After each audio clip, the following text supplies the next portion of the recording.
ओम शांति। ओम शांति। Good morning. Good morning. आज 24 अक्टूबर 2020 में बाबा हम बच्चों को कहते हैं, मीठे बच्चे तुम हो सच्चे सच्चे परवाने जो अभी क्षमा पर फिदा होते हो। इस फिदा होने का ही यादगार यह दीपावली है। प्रश्न है, बाबा ने अपने बच्चों को कौन सा समाचार सुनाया है? उत्तर, बाबा ने सुनाया, तुम आत्माएं निर्वाण धाम से कैसे आती हो और मैं कैसे आता हूं। मैं कौन हूं, क्या करता हूं, कैसे राम राज्य स्थापन करता हूं, कैसे तुम बच्चों को रावण पर विजय पहनाता हूं। अभी तुम बच्चे इन सब बातों को जानते हो। तुम्हारी ज्योति जगी हुई है। ज्ञान मिल गया है, स्पष्ट हो गया है। इतने सूक्ष्म ज्ञान है, इसीलिए बाबा ने कहा, बच्चों अभी तुम्हारी ज्योति जगी हुई है। गीत है, तुम्ही हो माता पिता तुम्ही हो। ओम शांति। ओम शांति। मीठे मीठे रूहानी बच्चों ने गीत सुना। आत्माओं ने इन जिस्मानी कर्म इंद्रियों से गीत सुना। गीत में पहले तो ठीक था, पिछाड़ी को फिर भक्ति के अक्षर थे। तुम्हारे चरणों की धूल है। अब बच्चे चरणों की धूल थोड़े होते हैं। यह रॉन्ग है। बाप बच्चों को राइट अक्षर समझाते हैं। बाप आते भी वहां से है जहां से बच्चे आते हैं, वह है निर्वाण धाम। बच्चों को सबके आने का समाचार सुनाया, अपना भी सुनाया कि मैं कैसे आता हूं, आ करके क्या करता हूं। राम राज्य स्थापन करने अर्थ रावण पर विजय पहनाते हैं। बच्चे जानते हैं, राम राज्य और रावण राज्य इस पृथ्वी पर ही कहेंगे। अभी तुम विश्व के मालिक बनते हो। धरती आसमान सूर्य आदि सब तुम्हारे हाथ आ जाते हैं। तो कहेंगे, रावण राज्य सारे विश्व पर और राम राज्य भी सारे विश्व पर है। रावण राज्य में कितने करोड़ है, राम राज्य में थोड़े होते हैं, फिर धीरे धीरे वृद्धि को पाते हैं। रावण राज्य में वृद्धि बहुत होती है क्योंकि मनुष्य विकारी बन जाते हैं, और राम राज्य में निर्विकारी। मनुष्य की ही कहानी है, तो राम भी बेहद का मालिक और रावण भी बेहद का मालिक है। अभी कितने अनेक धर्म हैं, गाया हुआ है अनेक धर्मों का विनाश, और बाबा ने झाड़ पर भी समझाया है कैसे उत्पत्ति होती है, कैसे फिर थोड़ा सा छोटा रूप में झाड़ होता है और फिर कैसे वृद्धि होती है। तो बाबा ने ये सब कल्प वृक्ष में समझाया है। अब दशहरा मनाते हैं, रावण को जलाते हैं, यह है हथ का जलाना। तुम्हारी तो है बेहद की बात, रावण को भी सिर्फ भारतवासी ही जलाते हैं। विदेश में भी जहां जहां भारतवासी जास्ती होंगे वहां भी जलाएंगे। तो वह है हद का दशहरा। दिखाते हैं लंका में रावण राज्य करते थे, सीता को चुराकर लंका में ले गया।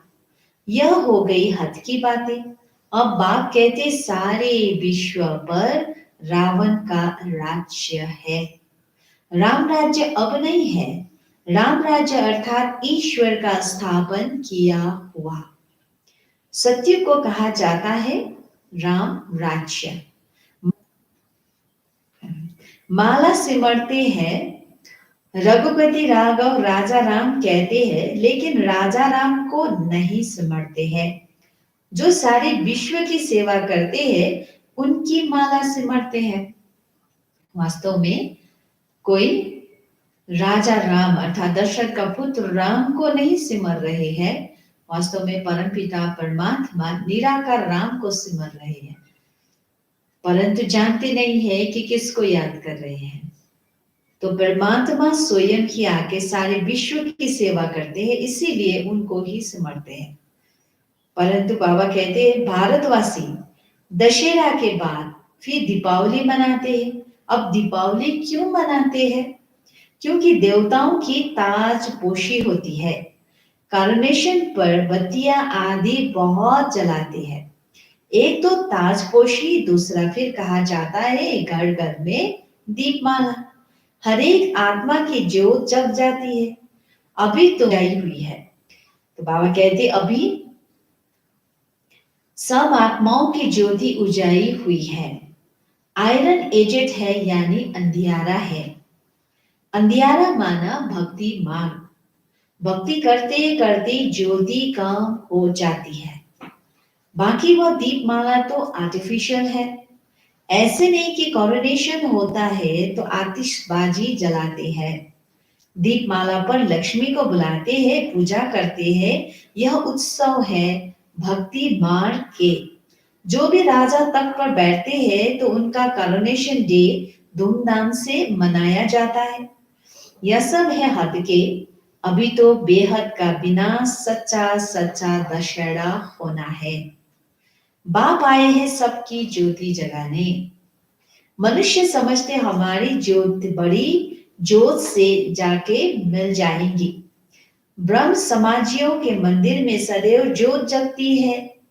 समझते जैसे परवाने ज्योति पर फेरी पहन फिदा होते हैं, वैसे हमारी भी आत्मा अब बड़ी ज्योति में मिल जाएगी। इस पर दृष्टांत बनाया है। अभी तुम हो आधा कल के आशिक। तुम आकर एक माशूक पर फिदा हुए हो, जलने की तो बात नहीं। जैसे वह आशिक माशूक होते हैं तो वह एक दो के आशिक बन जाते हैं। यहाँ वह एक ही माशूक है, बाकी सब है आशिक। आशिक उस माशूक को भक्ति मार्ग में याद करते रहते हैं। माशूक आप आओ तो हम तुम्हारे पर बलि चढ़े। तुम्हारे सिवाय हम किसको भी याद नहीं करेंगे। तो यह तुम्हारा जिस्मानी लव नहीं है। आत्मा परमात्मा को याद करती प्यार करती है, बाकी ये जिस्मानी प्यार नहीं है। उन आशिक माशूक का जिस्मानी लव होता है। दुनिया में तो उन आशिक माशूक का जिस्मानी लव होता है। बस एक दो को देखते रहते हैं, देखने से ही जैसे तृप्त हो जाते हैं। यहाँ तो एक माशूक, बाकी सब है आशिक। सब बाप को याद करते हैं। भल कोई नेचर आदि को भी मानते हैं, फिर भी ओ गॉड हे भगवान मुख से जरूर निकलता है। सब उनको बुलाते हैं हमारे दुख दूर करो। भक्ति मार्ग में तो बहुत आशिक माशूक होते हैं, कोई किसका आशिक कोई किसका आशिक। हनुमान के कितने आशिक होंगे। सब अपने अपने माशूक के चित्र बनाकर फिर आपस में मिलकर बैठ उनकी पूजा करते हैं। पूजा कर फिर माशूक को डुबो देते हैं। अर्थ कुछ भी नहीं निकलता। यह वह बात नहीं। यह तुम्हारा माशूक एवं गोरा है। और शिव बाबा तो ऐसा माशूक है जो एवं गोरा है, कभी सांवरा बनता नहीं, कभी भी पतित नहीं बनता। बाप मुसाफिर आकर सबको गोरा बनाते हैं। तुम भी मुसाफिर हो ना। दूर देश से आकर यहाँ पाठ बजाते हो। तुम्हारे में भी नंबरवार पुरुषार्थ अनुसार समझते हैं। अभी तुम त्रिकालदर्शी बन गए हो। रचता और रचना के आदि मध्य अंत को जानते हो, तो तुम हो गए त्रिकालदर्शी ब्रह्मा कुमार कुमारियां। जैसे जगत गुरु आदि का भी टाइटल मिलता है ना, तुमको यह टाइटल मिलता है। तुमको सबसे अच्छा टाइटल मिलता है स्वदर्शन चक्रधारी। तुम ब्राह्मण ही स्वदर्शन चक्रधारी हो या शिव बाबा भी है? किसी ने कहा शिव बाबा भी है, तो बाबा ने कहा हाँ, क्योंकि स्वदर्शन चक्रधारी आत्मा होती है ना शरीर के साथ, तो बाप भी इसमें आकर समझाते हैं। शिव बाबा 14 चक्रधारी न हो तो तुमको कैसे बनाए? वह सबसे सुप्रीम ऊंचते ऊंच आत्मा है। देह को थोड़ी कहा जाता। वह सुप्रीम बाप ही आकर तुमको सुप्रीम बनाते हैं। 14 चक्रधारी आत्माओं के सिवाय कोई बन ना सके। कौन सी आत्माएं? जो ब्राह्मण धर्म में है। जब शूद्र धर्म में थे तो नहीं जानते थे। अब बाप द्वारा तुमने जाना है। कितनी अच्छी अच्छी बातें हैं। तुम ही सुनते हो और खुश होते हो। बाहर वाले यह सुने तो आश्चर्य खाए। ओहो, यहाँ यह तो बहुत उच्च ज्ञान है। अच्छा, तुम भी ऐसा 14 चक्रधारी बनो तो फिर चक्रवर्ती राजा विश्व का मालिक बन जाएंगे। यहां से बाहर गए खलास। जब तक सुनते हैं तो बहुत नशा चढ़ता, फिर बाहर गए तो खलास। माया इतनी बहादुर है, यहाँ की यहाँ रही। जैसे गर्भ में बच्चा अंजाम यानी वायदा कर निकलता है, फिर भी वहां की वहां रह जाती है। तो प्रदर्शनी आदि में समझाते वो बहुत अच्छा अच्छा करते हैं। नॉलेज बहुत अच्छी है, मैं ऐसा पुरुषार्थ करूंगा, यह करूंगा। बस बाहर निकला, वहां की वहां रही। परंतु फिर भी कुछ ना कुछ असर रहता है। ऐसे नहीं कि वह फिर आएंगे नहीं। झाड़ की वृद्धि होती जाएगी। झाड़ वृद्धि को पाएगा तो फिर सबको खींचेंगे। अभी तो यह है रौरव नर। गरुड़ पुराण में भी ऐसी ऐसी रोचक बातें लिखी है जो मनुष्य को सुनाते हैं ताकि कुछ डर रहे। उनसे ही निकला है कि मनुष्य सर्प बिच्छू आदि बनते हैं। बाप कहते हैं मैं तुमको विषय बैतरणी नदी से निकाल क्षीर सागर में भेज देता हूं। असुर तुम शांतिधाम के निवासी थे, फिर सुखधाम में पाठ बजाने आए हैं। अभी फिर हम चाहते हैं शांतिधाम और सुखधाम। यह धाम तो याद करेंगे ना। गाते भी है तुम मात पिता हम बालक तेरे, तेरी कृपा से सुख घनेरे। वह सुख घनेरे तो होती ही है सत्युग में। अभी है संगम। यहाँ पिछाड़ी में त्राही त्राही करेंगे क्योंकि अति दुख होता है। फिर सत्युग में अति सुख होगा। अति सुख और अति दुख का यह खेल बना हुआ है। विष्णु अवतार भी दिखाते हैं। लक्ष्मी नारायण का जोड़ा जैसे ऊपर से आते हैं। अब ऊपर से शरीरधारी कोई आते थोड़ी है। ऊपर से आती तो हर एक आत्मा है। परंतु परंतु ईश्वर का अवतरण बहुत विचित्र है। वही आकर भारत को स्वर्ग बनाते हैं। उनका त्योहार शिव जयंती मनाते हैं।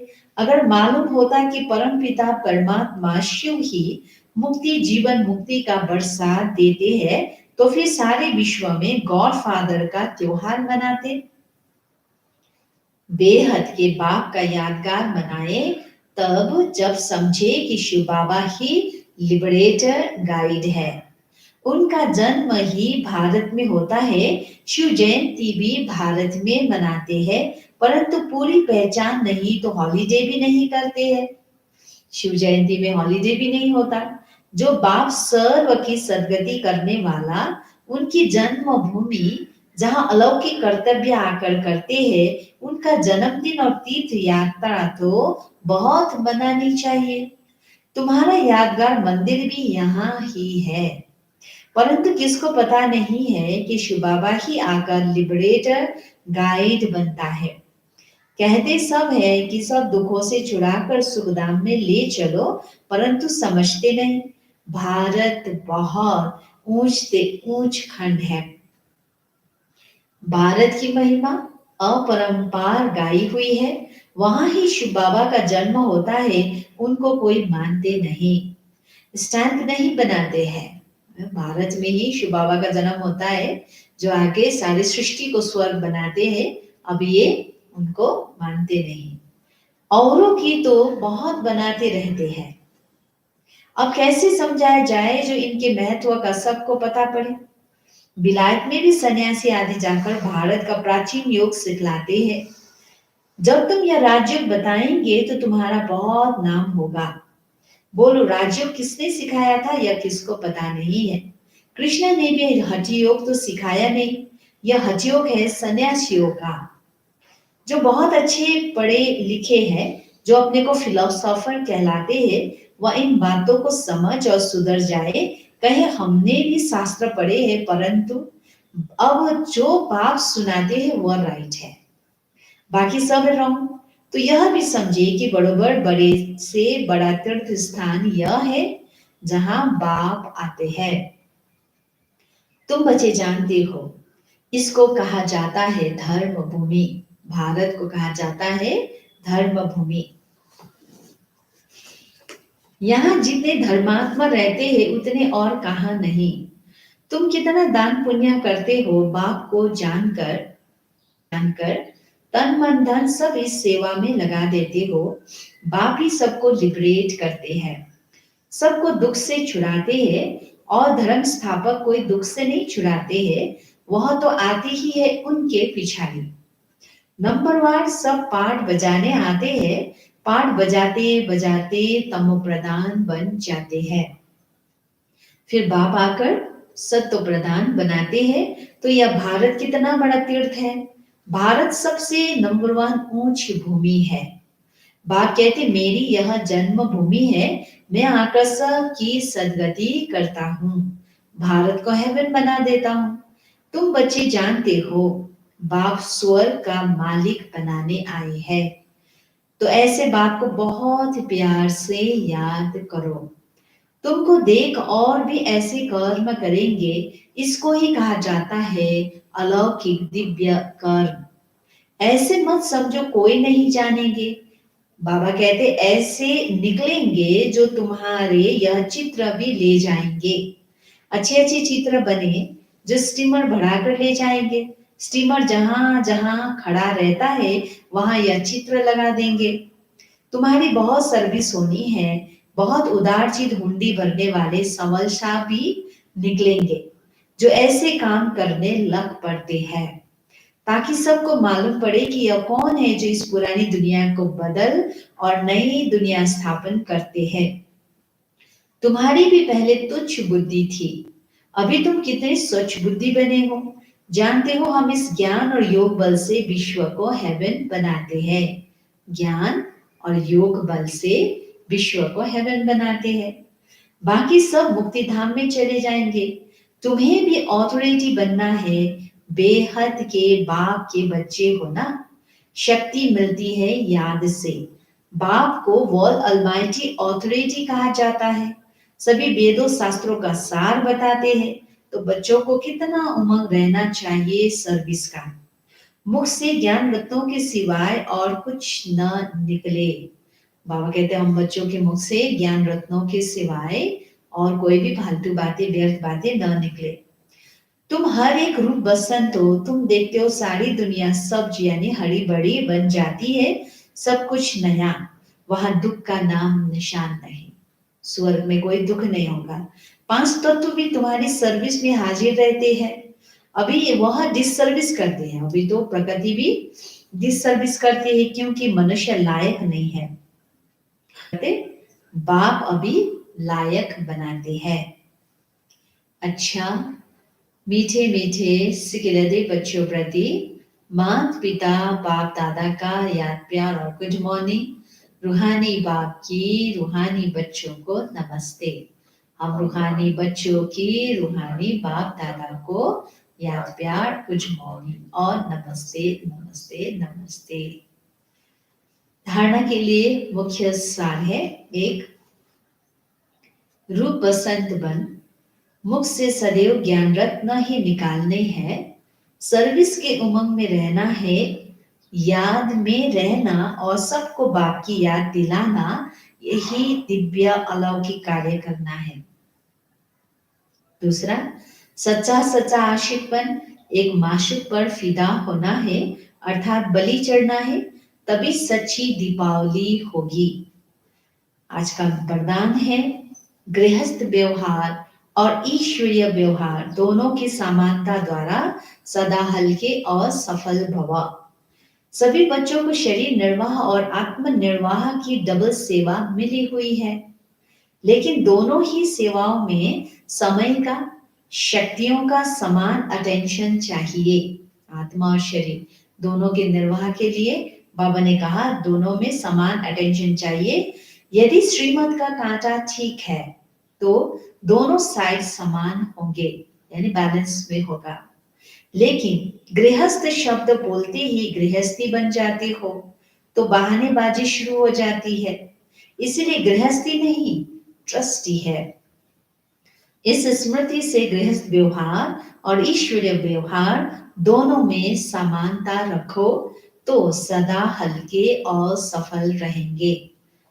ये तन के संबंधी संपत्ति, इस धरती में जो कुछ मिला है ये सब हमें थोड़े समय के लिए मिला है। तो इसीलिए बाबा ने कहा कि अभी इसमें आप गृहस्थी समझ के इसमें ही डूब के नहीं रहो, नहीं तो भारी हो जाएगा। इसीलिए अपने आप को हल्का रखने के लिए ट्रस्टी समझो। कुछ समय के लिए हमें ये मिला है नाटक खेलने के लिए, इसीलिए ट्रस्टी समझ के संभालना है, तो हल्के भी होंगे और सफल भी होंगे। स्लोगन, फर्स्ट डिवीजन में आने के लिए कर्मेंद्रियां जीत, बायां जीत बनाओ। अभी सभी कर्म इंद्रियों को कैसे जीतना है? बाबा ने कहा योग बल से, ज्ञान के बल से, है ना। आंखें धोखा ना दे, मुख धोखा ना दे, कान धोखा ना दे, तो इनके ऊपर कैसे जीत प्राप्त करनी है, इसको कैसे सुधारना है, ट्रेन करना है सही रीति से, तो ये बाबा सिखाते, इसके ऊपर भी जीत प्राप्त करो।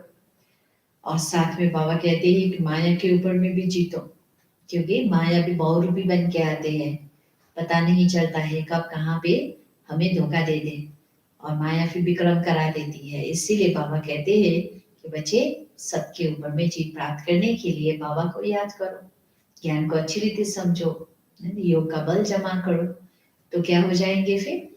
तो बाबा ने कहा फिर पास विद ऑनर हो जाएंगे, फर्स्ट डिवीजन में आ जाएंगे। आज का सुमान है, मैं सत्यता की शक्ति से संपन्न आत्मा हूं।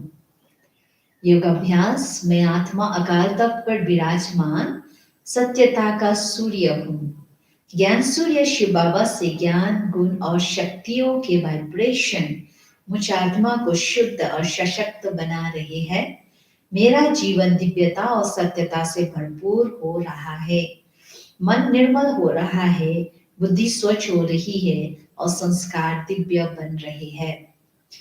चिंतन है, क्या मैं आत्मा सदा अपने सत्य स्वरूप में स्थित रहती हूँ?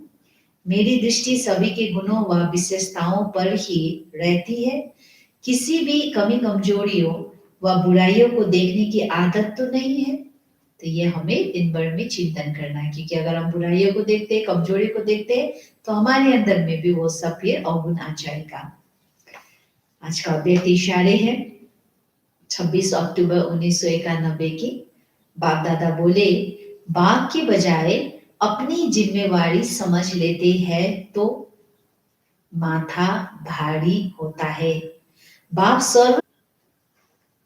बाप सर्वशक्तिवान मेरा साथी है तो क्या भारीपन होगा? छोटी सी गलती कर देते हो, मेरी जिम्मेवारी समझते हो तो माथा भारी होता है।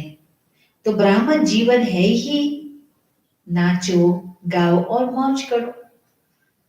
ब्राह्मण बने हैं, वो भी शिव बाबा ने ब्रह्मा के मुख द्वारा हम बच्चों का अडॉप्ट किया, जन्म दिया है। तो अभी सब कुछ बाबा के हवाले कर हल्का रहना है, मौज में रहना है, बाबा को साथी बना के चलो। अगर अपना ही सब कुछ ये मेरा मेरा कहते रहेंगे तो बोझ होता रहेगा और एक जन को भी नहीं संभाल पाएंगे। इसीलिए बाबा ने कहा बाबा को याद करो और हल्के रहो, खुश रहो। ओम शांति।